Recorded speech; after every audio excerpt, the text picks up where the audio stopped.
Gracias por tu gran amor y tu perdón. Rey de Reyes y al Señor de Señores, muchas gracias. Pueden sentarse.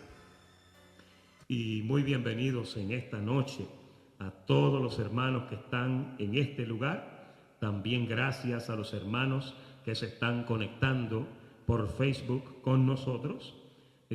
Una cordial bienvenida a los hermanos de California, de Sacramento, a Abel y a su esposa Alya, también a José, a su esposa Nancy, su hermano Juan y su esposa Jessica allá en Buenos Aires, Argentina, a Marta y a todo el grupo que se reúne allá a aprender de esta palabra. En esta noche recibimos que tú vas a ser edificado.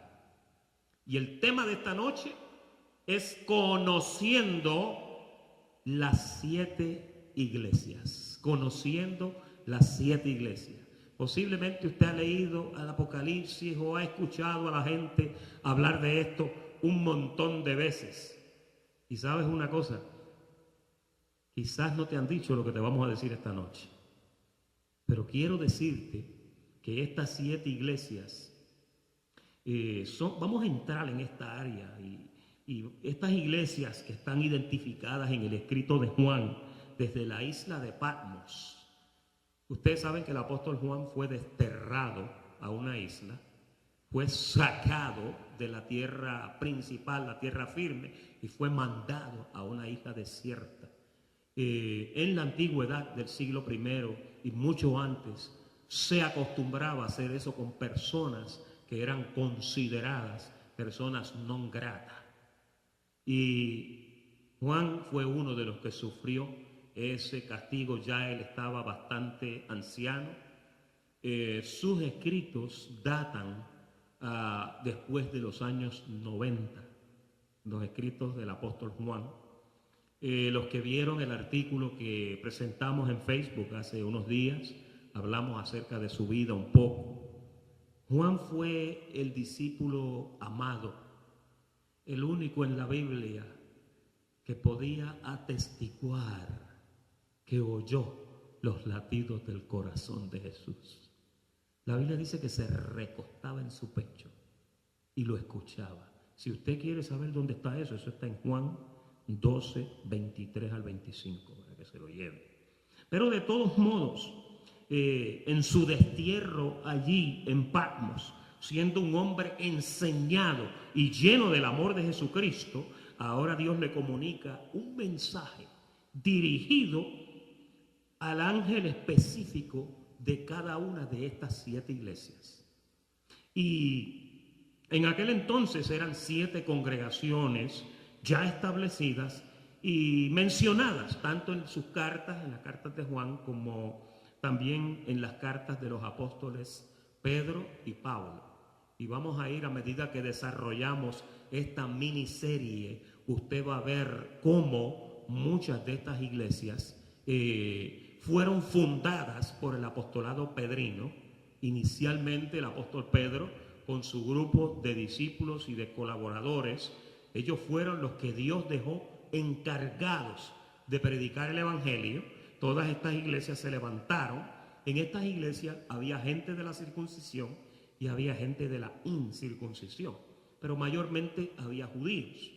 Ahora, después de esta congregación, luego cuando el apóstol Pablo llega a la escena, el apóstol Pablo también empieza a visitar muchos de los sitios por donde ya el apóstol Pedro, Felipe, Esteban, toda esta gente habían también pasado, y comenzaron también a crecer los grupos de las iglesias. Y entonces pues ahí comenzó a establecerse en estas comarcas. Están estas 7 iglesias, hay muchas otras en la costa de Frigia, pero en específico este mensaje fue dirigido a aquellas congregaciones del primer siglo. Aún hoy en nuestros tiempos, lo que se le dijo a aquellas iglesias, usted va a aprender en esta miniserie que definitivamente todo nos aplica. Todo nos aplica. Y hay una escritura que yo quisiera leer en esta noche, vamos a la parte de escrituras. Esto no creo que está en el panfleto, pero es una buena práctica para nuestra nueva técnica. Vamos a buscar a Hechos. Ve allá las escrituras, al libro de los Hechos, y vamos a buscar el capítulo 21. ¿Ok? Capítulo 21, y vamos a buscar el verso 18. El verso 18. Para ver una verdad poderosa que hay ahí, porque es necesario que usted entienda esto, por causa de que Pablo, hubo un tiempo cuando él, después de muchos años en su apostolado, él fue a Israel, ¿ok? Y cuando fue a Jerusalén, él tuvo que confrontar una serie de situaciones. Muy bien, vamos a leer 4 versos, el 18. Dice, al día siguiente Pablo entró con nosotros a ver, ¿a quién? A Jacobo. Jacobo es el nombre que se le da también a Santiago, que era el hermano de Jesús. Él estaba en Jerusalén y Santiago era considerado una de las autoridades de la iglesia primitiva, ¿ok? Ahora dice que entramos a ver a Jacobo y se hallaban reunidos todos los ancianos en esta gran reunión. Ahora, mira el verso 19. Verso 19. Por ahí vamos. A los cuales, después de haberles saludado, les contó una por una las cosas que Dios había hecho ¿entre quiénes? Entre los gentiles por su ministerio. Este es Pablo relatando esas cosas. Ahora, mira el verso 21. Verso 20, perdón. Cuando ellos lo oyeron, glorificaron a Dios y le dijeron, ya ves, hermano, cuántos millares ¿de qué? De judíos, pero cuando Pablo les habló, les había hablado de las cosas que Dios había hecho entre los gentiles. Noten cómo inmediatamente ya aquí hay una interacción. Unos mencionan gentiles y otros mencionan judíos. Los de la circuncisión tenían ese trabajo, pero en las iglesias de la circuncisión, como dije al principio, habían gentiles. Ahora Pablo en sus iglesias se compone de gentiles, pero no me cabe la menor duda que hay judíos o que había judíos, y lo vamos a ver aquí ahora. Dice, ya ves cuántos millares de judíos han creído y todos son celosos ¿de qué? Note que en las iglesias pedrinas todavía había una cierta tendencia a serle fiel a la ley, ¿ok? Y eso está bien porque los apóstoles estaban alumbrando con la luz que tenían. Ellos no tenían otra luz y por eso pues estaban haciendo lo que estaban haciendo. Ahora, mira el verso 21. Pero se les ha informado en cuanto a ti, le dicen los discípulos de la circuncisión a Pablo. Se nos ha dado un informe acerca de ti, que tú enseñas a todos los judíos que están entre los gentiles a hacer ¿qué? Apostatar de Moisés, diciéndoles que no se circunciden a sus hijos y que no observen las costumbres. ¿Notan ustedes el conflicto que hay ahí? Era un conflicto muy normal porque sencillamente se trataba de judíos que habían guardado la ley por mucho tiempo y cuando recibieron el mensaje de la cruz, muchos de ellos quedaron con esas tendencias de aún todavía adorar en sábado, ir al templo en sábado, de abstenerse de ciertos alimentos porque eran judíos. El problema que hay aquí es que estaban tratando de persuadir a los gentiles a que vivieran como judíos. ¿Ven el punto? Y esto fue lo que causó que a veces, por ejemplo, en Éfeso, en Pérgamo, en otros sitios, hubieran varias iglesias. Yo siempre he dicho, ya podemos volver al schedule otra vez. Yo siempre he dicho que hay un dicho que dicen que para el gusto se hicieron los colores, ¿verdad? Y las iglesias también se hicieron para el gusto, porque si a usted no le gusta como cantan en una iglesia, usted se va para una que le gusta como cantan, ¿sí o no? Si a usted no le gusta como predican en una iglesia, pues usted se va a la otra iglesia donde predican como a usted le gusta. Y hay esa selección y hay esa opción de poder estar donde usted quiere estar y donde se siente bien. Imagínense que fuera solamente una sola iglesia y que en esa iglesia cantaran con un órgano. Quizás usted no se iba a sentir bien, ¿no? Como también puede ser que usted esté en una iglesia que canten con pandero y conga y toda esa cosa y tambora, y a lo mejor usted dice, no, yo no soy merenguero, a lo mejor yo quiero una iglesia más solemne. Por eso existen muchas iglesias. Nosotros tratamos de nuestra música incorporar un poquito de todo.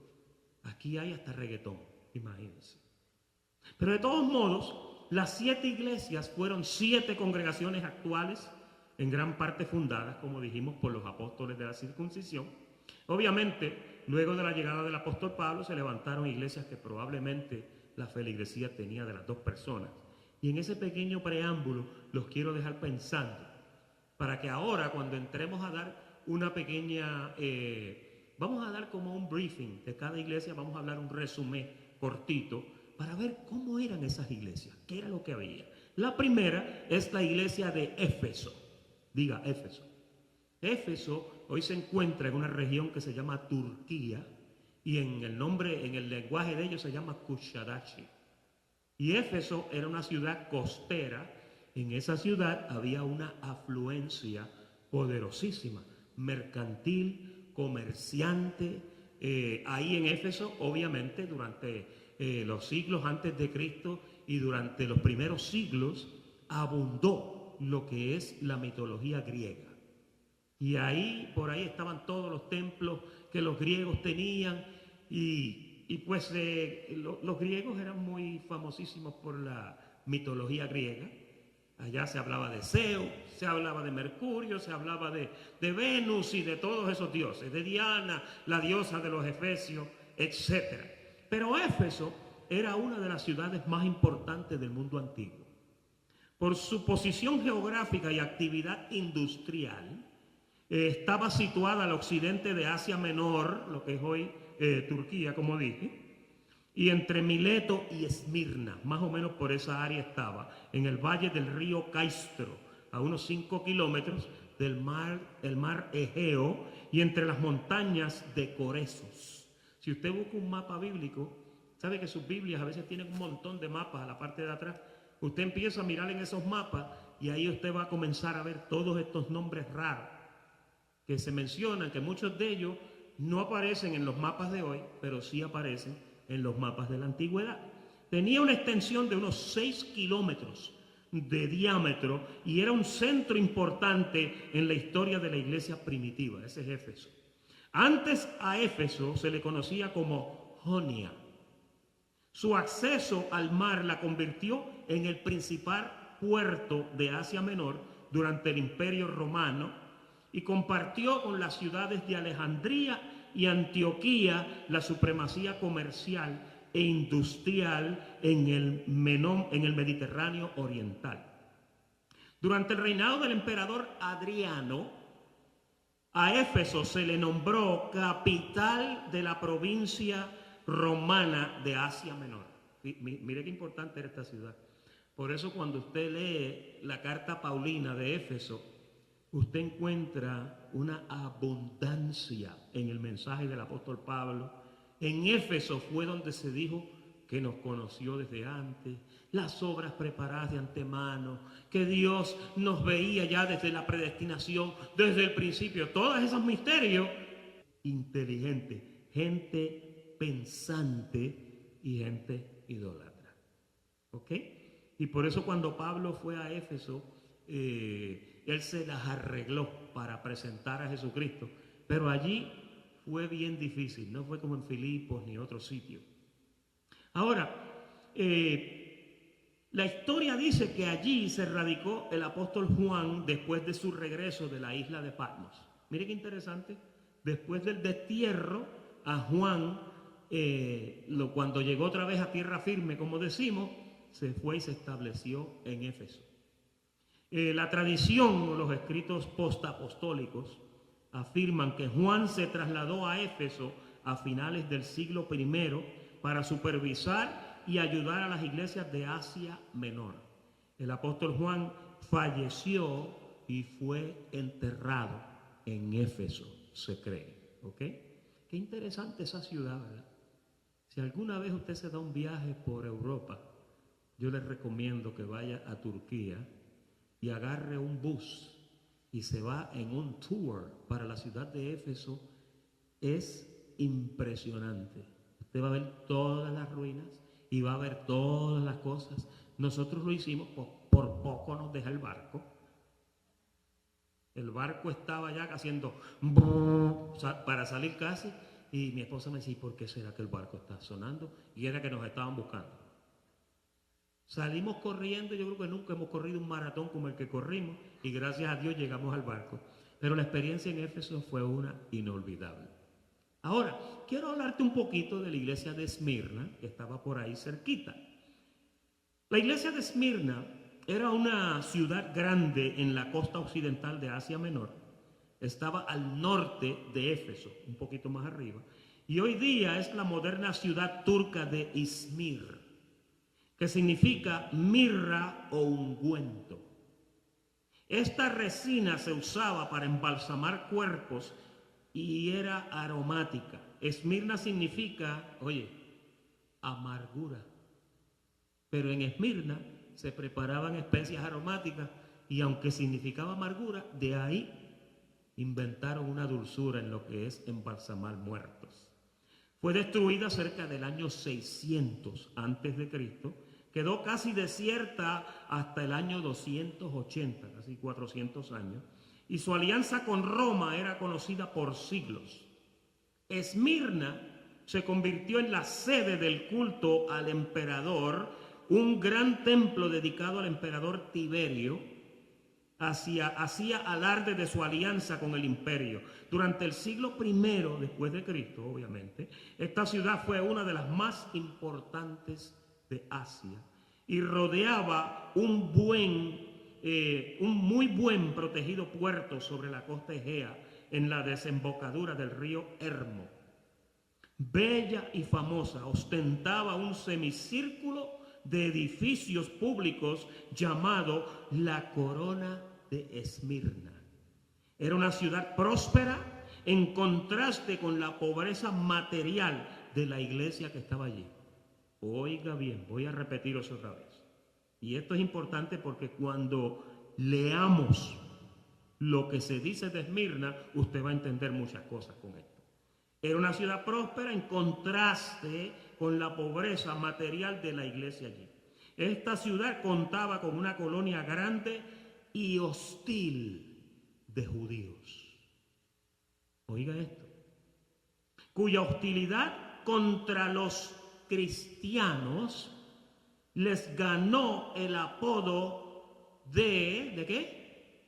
Sinagoga de Satanás. Cuando usted lee en Apocalipsis que él menciona sinagoga de Satanás, antes yo pensaba que era una iglesia llena del diablo, llena de cosas, pero eso de donde viene es de este dato histórico que nos aclara cuál era el problema que había allí. Allí había un montón de judíos que se enemistaron contra los cristianos.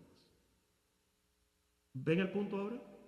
Ahora, eso termina con la iglesia de Esmirna. Vamos ahora a hablar un poquito de la iglesia de Pérgamo. Diga Pérgamo. Pérgamo, la antigua ciudad de Pérgamo, ahí le puse hasta la nomenclatura griega por si usted la quiere pronunciar. Se hallaba situada al noroeste de Asia Menor, actualmente Turquía, lo que te deja dicho que era cerca de Éfeso, ¿no? A unos 30 kilómetros a la costa del mar Egeo y frente a la isla de Lesbos, en la región llamada Eólida. El nombre se menciona 2 veces en el libro de Apocalipsis. Los nicolaitas, y oiga bien que este es otro detalle que les va a aparecer cuando hablemos de la carta de Pérgamo. Los nicolaitas eran conocidos en las ciudades de Éfeso y Pérgamo, y varios padres de la iglesia, incluidos Ireneo, Hipólito, Epifanio y Teodoreto. No le ponga sus nombres a sus hijos ni a sus nietos, por favor. También mencionan a este grupo señalado a Nicolás, el diácono, como autor de la herejía y jefe de la secta. Cuando entremos a la iglesia de Pérgamo, que leamos de los nicolaitas, ahí usted va a entender. Y esto en reseña, hay muchos otros detalles. Obviamente yo no podía incluirle todos los detalles porque lo que queremos es simplemente dar un vislumbre de cada iglesia. Ahora vamos a pasar a la iglesia de Tiatira. Diga Tiatira.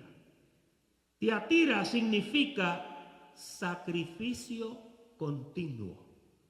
Fíjense que todos los nombres, hace poco cuando estuvimos en Atenas, estuvimos el chofer de la limusina que nos condujo. Oiga, pero qué hombre para dar información. Nos explicó que en el lenguaje griego, todas las palabras de los griegos, la gran parte, son compuestas y significan una cosa o la otra. De los nombres de los griegos y los nombres que le ponen a las cosas se asocian con diferentes cosas o con diferentes asuntos. Así que Tiatira significaba sacrificio continuo. Era una ciudad de Asia Menor fundada por Seleuco I de Siria en el siglo IV a.C. Estaba en el valle del río Lico, centro de asociaciones comerciales. ¿Qué ustedes notan con todas estas iglesias? Están metidas en un sitio industrial donde se movía mucho el dinero. Ahora, ¿qué pasa? Donde se mueve el dinero, se mueve también ¿qué? Se mueve el crimen, se mueve la prostitución, porque donde quiera que hay dinero pasa eso.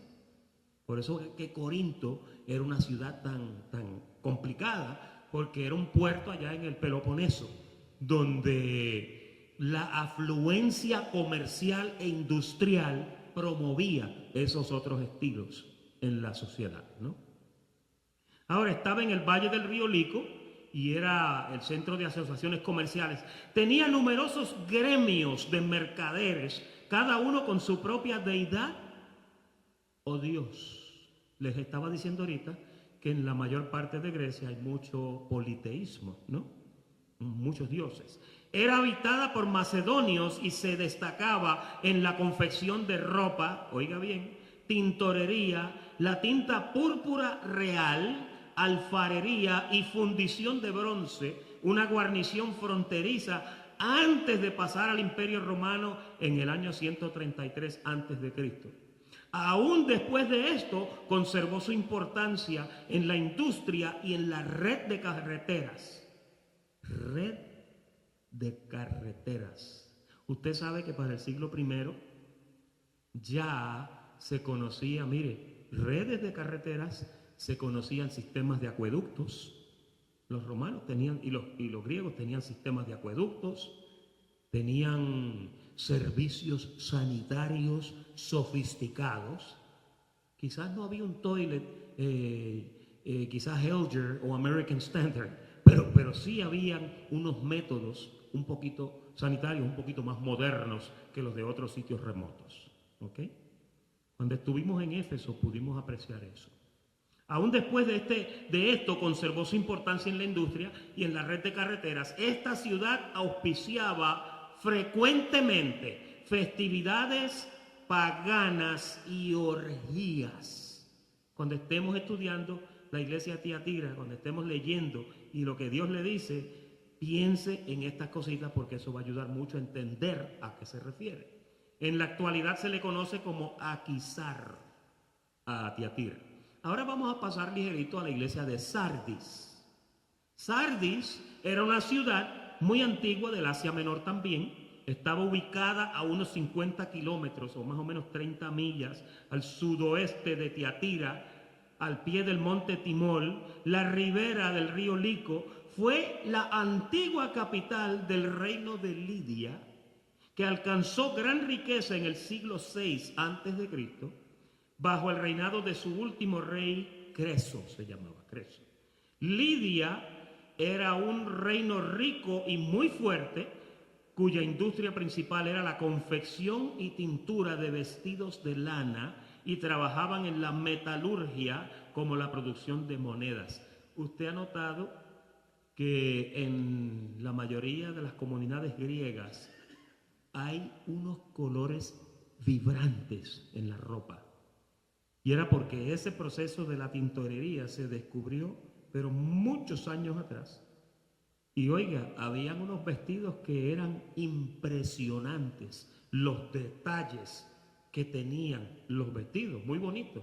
Y había gente que era muy inteligente que se dedicaban a esto. Esto era un comercio muy afluente y venía gente de todas partes. Yo me imagino que habían mercadería de esto por todas partes en estas zonas donde ellos pues vendían este tipo de productos. Aún en la era apostólica era una ciudad próspera gracias al oro del río Pactolo que atravesaba la ciudad y al comercio que le proporcionaban 5 carreteras principales. Oiga esto, estamos hablando de Sardis. 5 carreteras principales. En sus primeros tiempos era una ciudad fortificada difícil de atravesar gracias a los acantilados que la rodeaban. Ahora, cuando leamos los detalles de la iglesia de Sardis, yo quiero que usted piense en esto. Le voy a recomendar a todos los estudiantes aquí presentes que conserven este panfleto. ¿Cuántos aquí conservan los panfletos? Mira, todas las manos arriba.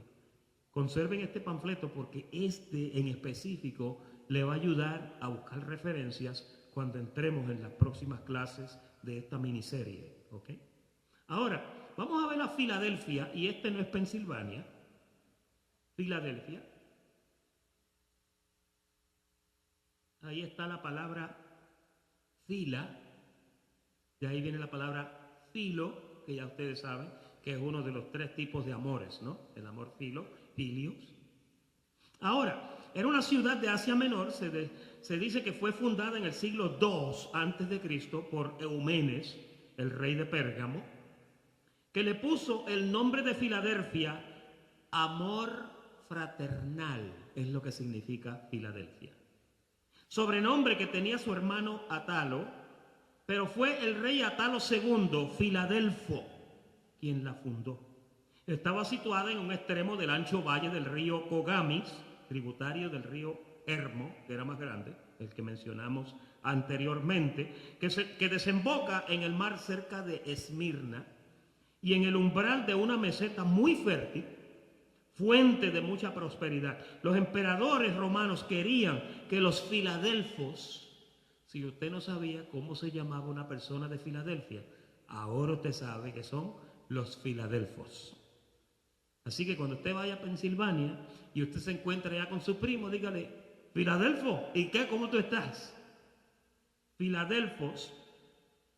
Dice que civilizaran a los autóctonos del interior de Lidia, esta región era sacudida por frecuentes terremotos y el más violento fue en el siglo XVII después de Cristo, que destruyó la ciudad completa. Debido a estas convulsiones sísmicas, no cesaban los habitantes, se trasladaron a las afueras de la ciudad a vivir en tiendas de campaña, luego de recibir una contribución imperial para su reconstrucción. Ese era el FEMA de aquel tiempo. La ciudad recibió el nombre de Neocesarea, luego, bajo el emperador Vespasiano, tomó el nombre de Flavia. Debido a sus numerosos festivales religiosos, la apodaron Atenitas. Oiga, por los fiestones que se hacían en Atenas. ¿Ok? ¿Quién era Vespasiano? Si usted conservó los panfletos de las cartitas de Pablo, usted sabe que Vespasiano fue el emperador que rescató la crisis de Galba en el año 69 o el 68, cuando murió Nerón. El imperio romano fue sacudido por una inestabilidad y en un año tuvieron 4 emperadores y no sirvieron para nada ningunos. Eso está en la parte de atrás del panfleto de la primera lección de las epístolas. Si usted lo conservó, ahí está. El hombre que vino a enderezar todo este revolú fue Vespasiano en el año 69, que agarró las riendas del imperio romano otra vez y ajustó las cosas y puso a todo el mundo a caminar como tenía que caminar. ¿Ok? Vespasiano se le conoce como el que rescató a Roma de la crisis de Galba. ¿Ok? Y ahora la última es la iglesia de la Odisea. Digan la Odisea. Esta iglesia, cuando estudiemos las cosas de ella, y el domingo antipasado hablamos un poquito de la Odisea aquí. ¿Ok? La Odisea era una ciudad de Asia Menor situada en Frigia. Ahí estuvo Pablo muchas veces. En el valle del Lico, que en la actualidad se le conoce como Latakia. Esta ciudad fue construida por el rey Seleucida Antíoco II alrededor del año 250 a.C., en honor a su esposa Laodice. Por eso se llamaba Laodicea, porque era en honor a la esposa de Antíoco, que se llamaba Laodice, la cual más tarde se envenenó. Mire qué detalle tan interesante, ¿verdad? Y entonces Antíoco se quedó sin mujer, pero viviendo en la Odisea.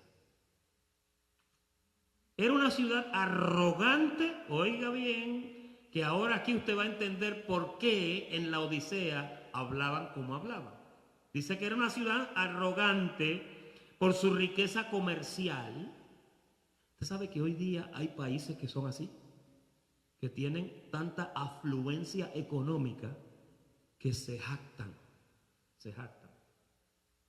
Que después de un desastroso terremoto en el año 60 antes de Cristo, se dio el lujo de rehusar el subsidio imperial ofrecido para su reconstrucción.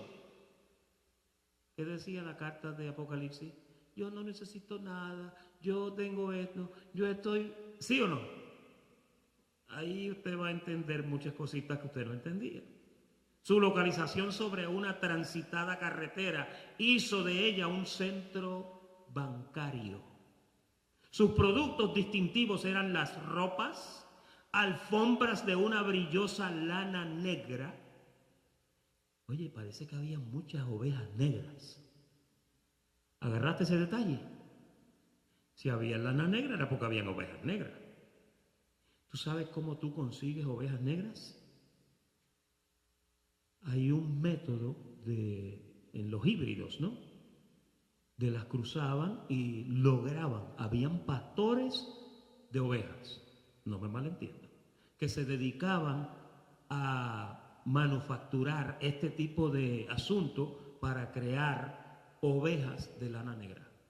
Ahora mismo en nuestro tiempo hay gente que pueden hacer gatos negros, pueden hacer gatos con las manchas que ellos quieran, donde ellos las quieran, porque ya conocen el misterio genético de la pigmentación. Fíjese, pues esta gente lana negra, que mucho estamos aprendiendo hoy, ¿verdad? No se me vaya a quedar dormido. La semana que viene no vas a poder dormir cuando yo te diga lo que te voy a decir. Lanas negras, polvos y medicamentos como colirio. Diga colirio. Tú sabes que en la iglesia de la Odisea, el Señor le dice, yo te mando a que te untes colirio, como diciendo, del mismo colirio que tú haces, úntate un poquito. Usa de tu propia medicina. Y el colirio era un ungüento que se usaba para tratar la miopía. Fíjese. Miopía es que la persona no ve de lejos. Ve de cerca, pero de lejos. Yo soy miope. Yo me tengo que poner espejuelos para ver de lejos. Pero su ubicación tenía una desventaja, porque la obligaba a abstenerse o abastecerse de agua desde las termas de Hierápolis por una red de tubería. Mire lo moderno que estaba esto. El agua llegaba tibia, oye, y provocaba vómitos en muchos casos. Mira cómo todos empezaron a sonreírse. Ahora entiende por qué el Señor decía, por cuanto no eres frío ni caliente, te vomitaré. Porque ellos entendían el del vómito, porque el agua le llegaba caliente. Lo mejor del mundo es beberse un vaso de agua fría, ¿verdad? Hay un proverbio tan lindo, creo que es un proverbio que dice, como el agua fría al alma sedienta, así son las buenas noticias de lejanas tierras. Y me voy a beber un poquito de agua fría. Ahora, es probable que el Evangelio llegara temprano a esta ciudad por agencia de Epafras. Eso usted lo encuentra ahí en su panfleto, está en Colosenses 4:12. La iglesia que estaba en esta ciudad ya no existe. Por su desobediencia fue destruida por completo por el guerrero asiático Temur en el año 1042. 10 siglos o 9 siglos después que Juan le mandó la carta. ¿Ok? Interesante, ¿verdad? Tenemos unas cuantas observaciones en cuanto a las iglesias. La primera es que algunos exégetas presentan a las 7 iglesias como algo del pasado solamente. Y entonces usted ha visto aquí muchas cositas que esta noche como que se le activaron las neuronas y usted dijo, ahora entiendo, estas cosas quizás no aplican ahora. Ahora, mire otro grupo, hay otro grupo de exégetas que ellos, al contrario a esto, ellos afirman y ven a las 7 iglesias como 7 períodos de la historia. Diga período. En su panfleto, a la parte de atrás, yo le dividí los períodos para que ustedes los vean. El primero, y lo vamos a poner en pantalla, es el de Éfeso. A Éfeso se le considera la iglesia apostólica o Pentecostés, la iglesia del primer siglo, hasta el año 100. La segunda iglesia, que es Esmirna, fue perseguida, la iglesia perseguida, y se considera que del año 100 al año 316 después de Cristo. Fíjese, estos son exégetas que ellos han mirado estas cosas. Y miren, todas estas cosas tienen su base fundamental, histórica, y es válida. Pero usted va a aprender que en realidad ni la una ni la otra es correcta, sino que todas son correctas. Todas aplican. La próxima iglesia es Pérgamo, le llaman la iglesia del mundo, se le conoce como la iglesia del mundo del siglo 316 al 800 después de Cristo. Luego entra la iglesia de Tiatira. Si yo le hiciera un examen ahora y le dijera a usted, ¿y qué significa Tiatira? Usted va corriendo al panfleto y me dice, sacrificio continuo. Tiatira se le considera la iglesia medieval y estuvo más o menos situada entre los años 800 al 1517. El año 1517 es un año en la historia bien importante. Alguien que me diga un nombre y un apellido de alguien del siglo o del año 1517. Martín Lutero. Estamos escribiendo, ya prontito sale un artículo acerca de Martín Lutero. Ese año fue que ocurrió algo bien poderoso y casi siempre para octubre de cada año se habla un poquito de Martín Lutero, porque en el 1517 ese monje agustiniano comenzó con una serie de movimientos que él no pensaba que eso se iba a convertir en la revuelta y en la reforma que se convirtió. ¿Ok?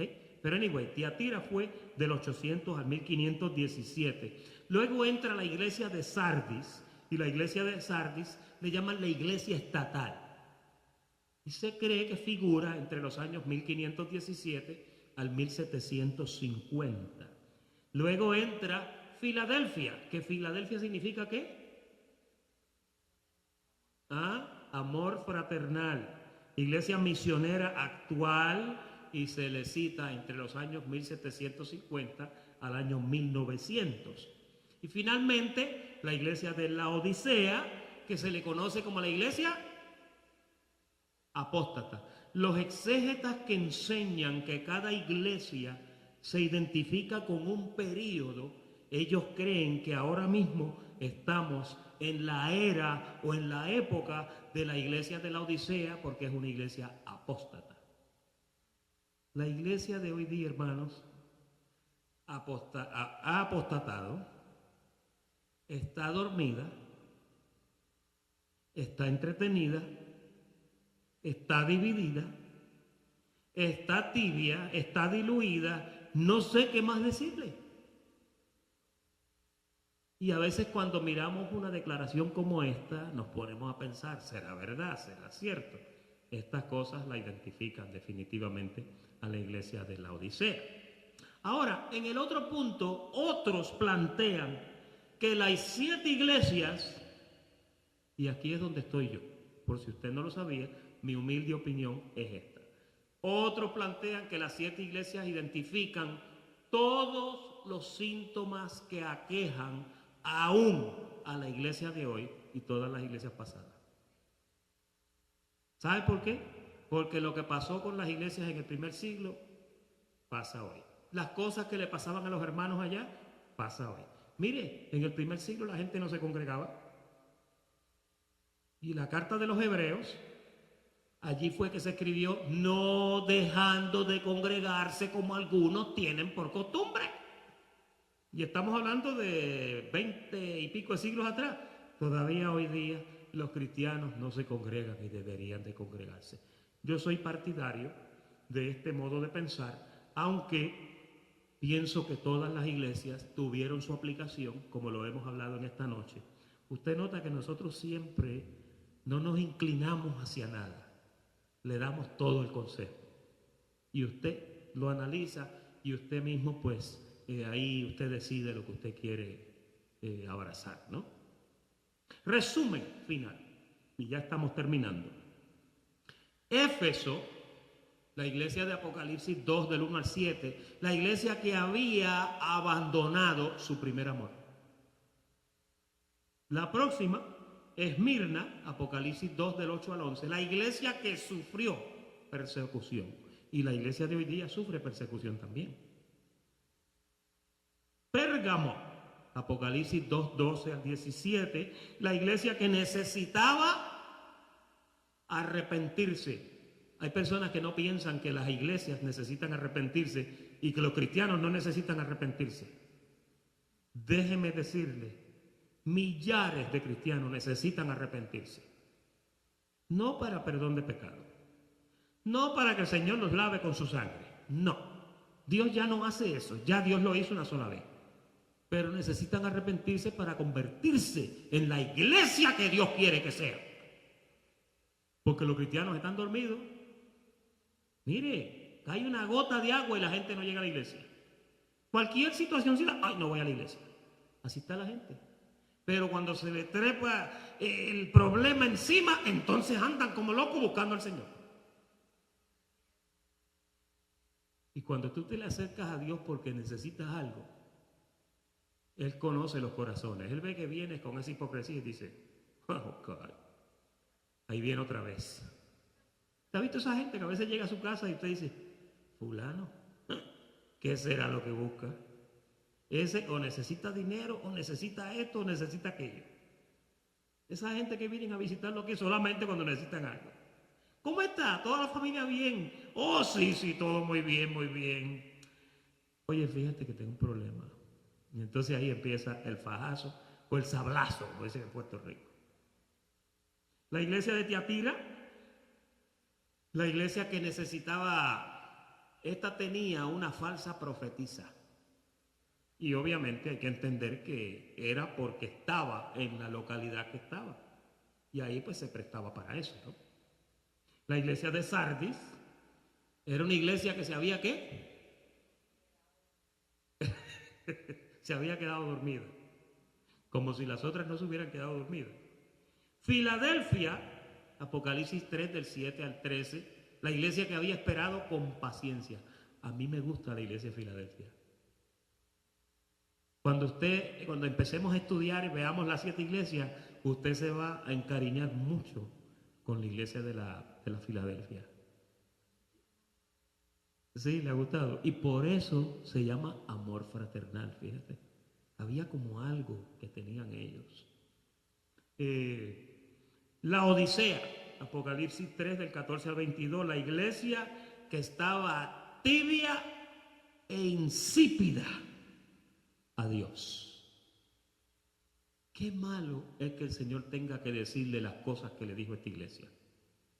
Pastor, ¿y esa iglesia era de Iglesia del Señor? Seguro que sí. Todas estas 7 iglesias eran las iglesias del Señor. Pero todas tenían cosas buenas y cosas malas.